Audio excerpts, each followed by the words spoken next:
What up, my crush? It's me, Fresh, and welcome back to Dudley's Pokeknowhow. Now, last time, if you remembered, I saw part one of this duology on how not me, how Dudley'd end Ash's journey. So, you basically know what the long and short of it is. This is part two.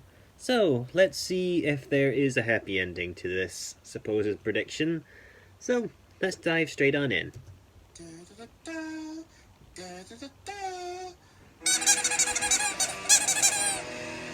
Thank you, Ducky.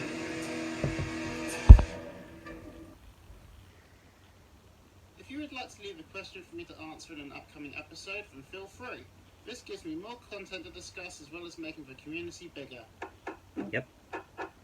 Now, back to where we started. Personal discussion.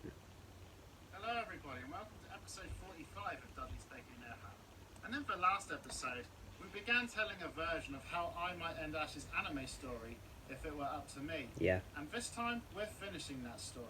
So without further ado, let's begin.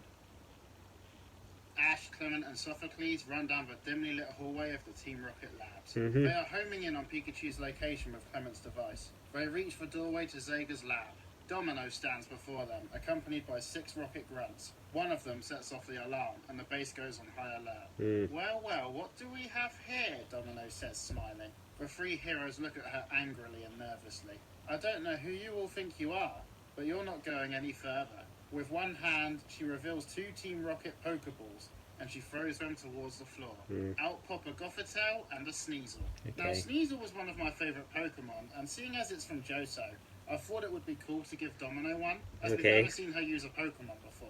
Also, it fits her sinister nature as well as her agile skills. I gave her a Gothitelle because, after giving her Sneasel, I reread the script and I'd forgotten I was originally going to give her one. So I've given her both Pokemon here. Also, the original reason I gave her a Gothitelle is because of the colours fitting the name Domino. The grunts accompanying her send out their Golbat. Now there's a choice of 2 story details I come up with here. Ash using Charizard to put Domino in her place, while Clement and Sophocles take out the grunts, would be awesome. But then I thought, what if Ash used his Quilava? He beats Domino and we finally see it evolve into Typhlosion. I know 2 friends who'd appreciate that little addition. Either one of these I don't know if I'm one of them. After the skirmish, Domino and the grunts sit on the ground, weakened and defeated. Ash says, "Come on!" and the 3 heroes enter Zega's lab.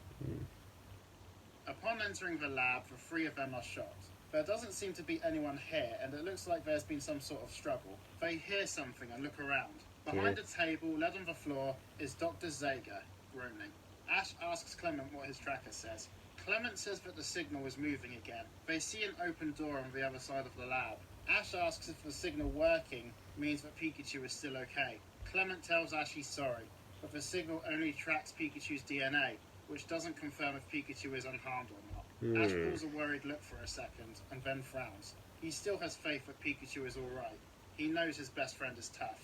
"Come on, let's go," he shouts, and the 3 of them run out through the open doorway. After navigating some stairways and halls, the 3 of them run outside of some glass doors into a large courtyard. At the centre of the courtyard, they are stunned to see a Ho-Oh, trapped inside a metal device and surrounded by electrical currents. The Ho-Oh is sleeping.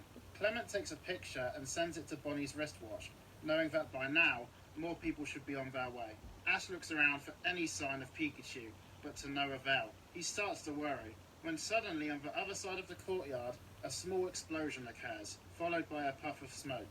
The smoke disappears from the distant corner, and standing there is Pikachu. Pikachu is stood in a fighting stance, looking back in the direction the explosion came from. And with him are Jesse, James and Meowth doing the same thing. "Pikachu," Ash whispers to himself.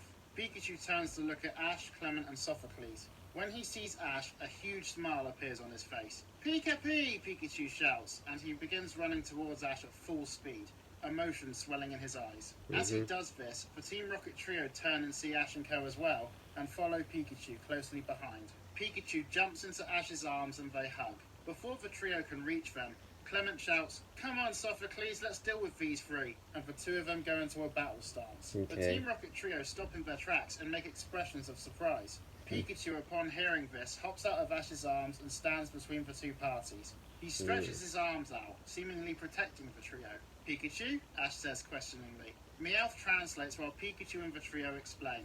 Just as Dr. Zega was about to hurt Pikachu, the trio suddenly intervened and stopped him from getting any closer to him, grabbing Zega by the arms. I see. Jesse, James and Meowth fought Zega until he fell. The trio explained that they saved Pikachu and have been on the run defending each other from Team Rocket grunts ever since. But why? Ash asks. Jesse replies, Look, twerp, just because we fought against you and Pikachu so we could capture him doesn't mean we don't care. We didn't spend all this time trying to capture Pikachu so that our boss, James coughed, former, Jesse continues, could get rid of him. We wanted him on our team. We've admired this Pikachu and thought he was special for a long time. Meowth nods. We're like his biggest fans. Pikachu looks back at them and smiles, touched by the affection the trio have shown. James speaks while grinning, embarrassed. Looking at the circumstances, we'd rather he was with you than working for someone who doesn't want him. Ash stares in surprise and then smiles. He's really grateful for them having saved Pikachu and he thanks them. Suddenly, another small explosion comes from behind the heroes at the opening to the Team Rocket base. Many Team Rocket grunts emerge from the smoke. Among them, we see cameos of characters such as Dr. Namba, Drill Sergeant Viper, Pierce, and even the Iron Mask Marauder from the fourth movie, all of whom are looking shocked at what's happening. Now, when I wrote this script, I figured I'd leave Butch and Cassidy out of the cameos originally, and it's quite funny because, although I don't have all the context, I think I've heard something about them having retired from Team Rocket at this point in Ash's story, so it works perfect with this story ending idea.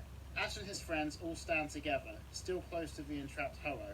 It seems you've caused quite the skirmish, a voice says. They look up to see Giovanni and his secretary watching them from a balcony above. But it matters not. The life emitter is ready.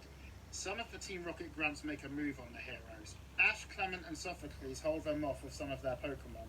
Team Rocket look nervous. We're pretty outnumbered here, James says. Then the trio notice something out of the corner of their eyes. Running towards them are all of their Pokemon. Seviper, Mimikyu, Gourgeist, Yamask, the entirety of the group they've left at HQ all this time. Even Bearware makes an appearance. Oh, not Beware. Beware's annoying. Respect for him and actually ready to fight alongside him. Pikachu smiles and nods to Mimikyu gratefully, and ready to fight. The Team Rocket trio are really happy to see all of their Pokemon, and are filled with emotion. As Team Rocket's Pokemon join them all, Ash, Clement and Sophocles back towards the group again, having dealt with a small number of grunts. Domino emerges from the crowd of grunts to join the fray. As all of the Team Rocket members and the heroes stare each other down, another explosion occurs behind the heroes. The smoke lifts as a new group of people emerges.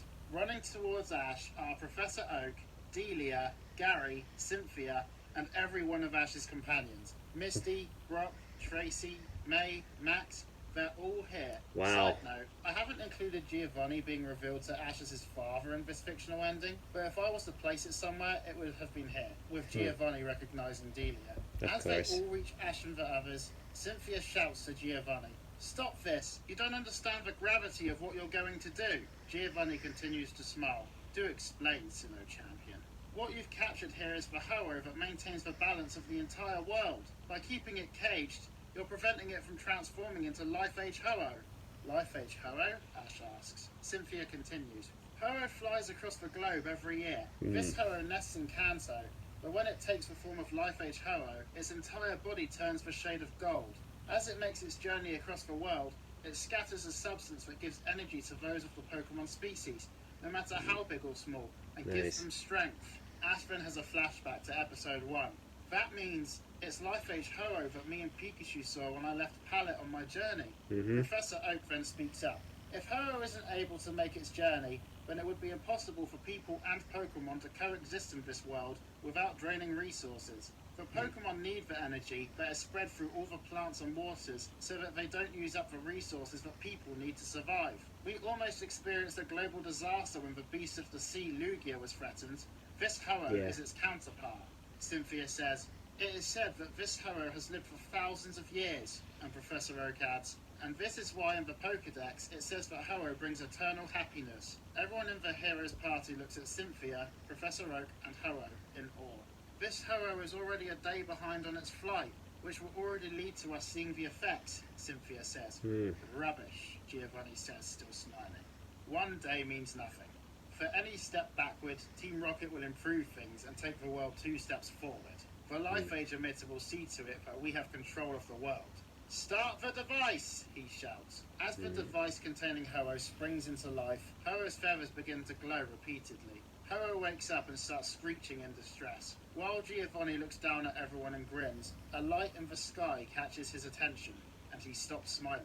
Many brightly glowing portals appear in the sky. Everyone below looks up in shock as special beings emerge from them. Arceus, Dialga, Palkia, Giratina, Celebi, Hooper. We're Avengers Endgaming this. Goes on. Both Mewtwo's appear as well, accompanied by Mew, Clone Pikachu, and Clone Meowth. Wow. Buddy! Meowth shouts while he and Pikachu smile, seeing their respective brothers. All of these Pokemon have arrived because they sense an imbalance of nature. Giovanni grins again. So, you showed up to stop me too, as I predicted you might. As the device activates, a powder is seen being dispersed from Ho-Oh within its confines. Suddenly, rings of this powder surround all of the beings that appeared in the sky. The powerful Pokemon are now helpless. The DNA of every Pokemon, Giovanni says. As Giovanni continues to grin at them, Ash orders everyone to fight back. Giovanni sends down some Pokemon to battle Ash. Ash sends out Charizard, Typhlosion, and Greninja. Pikachu joins them to fight. As Domino sends out Sneasel again, Cynthia sends Garchomp flying into both of them, landing in the middle of all of the Team Rocket grunts. Garchomp goes on a rampage. As some of Ash's companions help to fend off against the grunts, others try to free Ho-Oh, but are unable to do so. As the battling continues, Ash gains the upper hand against Giovanni's Pokemon. At this point, Giovanni has hovered down on a device so that he can be fully involved in the conflict. Giovanni lands on the ground with his device, staring at Ash and ready to continue the fighting. But as this happens, Ho-Oh lets out its biggest screech yet and breaks out of the device that held it. Ho-Oh lands on the ground weakened, and everyone takes notice of the fact it has stopped emitting its powdered energy. All the legendary beings in the sky are freed as the powder surrounding them disappears. What's happening? Giovanni asks. The energy, Cynthia says. It stops producing it. Suddenly, a portal appears close by, at the center of all of the people and Pokemon. In the sky, we can see that Dialga and Palkia are glowing white, indicating that they have created this portal. What's going on? Ash asks. Cynthia replies, without the existence of the Life Age energy, Pokemon and people cannot coexist. Giovanni looks shocked as he looks at Cynthia. A light appears from Giovanni's belt as Persian emerges close to the portal. Persian has its back to Giovanni. Giovanni looks at Persian. Persian glances over its shoulder briefly at Giovanni. Then it turns its nose up to him with its eyes shut and begins walking. Giovanni raises a hand as if he wants to tell it to stop, but cannot form the words. Persian walks through the portal and disappears. Cynthia speaks. Without the Life Age energy, Dialga and Palkia know that coexistence on this planet between people and Pokemon is now impossible. She looks at her Garchomp. And the only way to fix it is to send all of the Pokemon to another world. Giovanni pauses and falls to his knees. Everyone looks shocked. As reality sinks in, many of the people here begin to tear up, embracing their closest Pokemon. Ash stands there with Pikachu on his shoulder, stunned and silent. Professor Oak explains that every Pokemon must go through the portal. The other Pokemon of the world will be sent to the new world by themselves, but the Pokemon here are at the eye of the event and have to go through. While he explains this, we see Pokemon around the world slowly disappearing.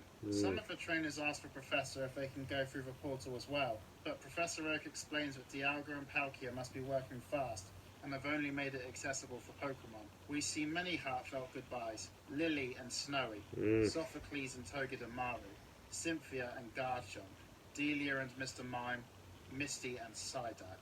Jessie and James say goodbye to all of their Pokemon. We see all of the Pokemon go through the portal, as well as the legendaries fading out of this world. The only two left besides Dialga and Palkia are Meowth and Pikachu. Jessie and James give Meowth the longest goodbye, hugging him. They all shed tears. After their scene, Meowth stands by the portal, waiting for Pikachu. Hugging Pikachu, Ash explains that he is his best friend and that he got him to where he is now. He and Pikachu both shed tears. Ash encourages Pikachu by telling him the new world he'll go to will be great, and tells him to look after the other Pokemon. He This thanks is just Pikachu depressing. for everything. Pikachu walks to the portal and turns around to say goodbye one last time. Pikachu and Meowth take each other by the hand sadly, turn around, and walk into the white portal. As Dialga and Palkia disappear, it does too. Ash cries on the spot. Cut to a scene later and the police, including Officer Jenny, are arresting the Team Rocket agents. Giovanni is placed in a police car with Domino. She turns to look at him as if expecting some sort of advice for what they'll do next. As the car drives off, Giovanni sits in silence, eyes closed and frowning. Delia walks up to Ash and says, "Let's go back to Pallet." Several years have passed and the world is flourishing. Ash is having a new party at Professor Oak's grounds with a multitude of his friends. Jesse and James can be seen in the background. Having moved to Pallet Town, they have set up their own food business, serving food such as honey masaladas and other things they learn about on their journeys. Now, either everyone knows how they tried to help Ash and they know that Jesse and James are living there now, the version I prefer, or a funny alternative could be that they snuck away when the other members got arrested and set up shop in Pallet. They're in disguise with no one ever finding out it's them. They'll live the rest of their lives together in Pallet. As the party continues, Misty takes Ash aside and they sit on a bench with the sun setting. Ash says how he misses Pikachu. Misty says that he may miss him, but he'll always be a part of Ash. Ash then thanks her and says he'll always remember Pikachu. As the music begins to build, Misty asks Ash a question. "Ash," she says. "Yeah, Misty," he replies. "Do you think you'd like to go on a date with me?" And as the music continues to build, we cut to Pikachu and Meowth sitting together by a pond on a sunny day. We see Giovanni's Persian sleeping happily a short distance behind them as they share an apple with each other. Pikachu's ear twitches. He hears something. Pikachu and Meowth turn to see a new white portal appearing. Where does it lead? Who knows? We get a view from inside the portal, seeing Pikachu poke his head through, and thus ends the story. And so ends a version of how I'd end Ash's journey if it were up to me. See you in the quiz section. A bit depressing, but okay. And this is the part I skip. Alright. Welcome to Dex Entries, and today we're finally going to talk about Vileplume. Yep. Poison, Personal poison, favourite poison. of mine. Yep, that's my predictions. It's just going to be about how it uses its powders to poison things, paralyze things, yada yada yada. Will we see stuff about it being a plant? Potentially. But that's all I've got, so let's see if we learn anything new. Well, they're all exactly what I predicted, right down to the paralysis. The one thing it says is Vileplume devours its prey, but you know, I've come to expect that at this point, that most of the Pokemon will have something about them devouring their prey. So, well, you know what it's time for? The very first Pokemon handbook in over a year. Yeah. Pokemon Handbook. Will this be anything exciting? We're about to find out. I don't know. Once you've used a leaf stone to turn your Gloom into Vileplume, its big head will get heavy and hard to hold up. Yep. I know it sounds different, but the Pokedex entries online said that too. So, kind of underwhelming. Yeah. Sad times. But poison Pokemon are always cool. Yeah. Well, that's the end of episode 45 of Dudley's Pokeknowhow. See you for episode 46. Alright. Well, certainly interesting way to end the series. Of course, I'd ended off on a slightly happier note, but if you're willing to make up your own endings, I'm not going to stop you. So, I guess I'll see you guys in time for the next episode, or whatever else lies ahead. So, until next time, stay fresh.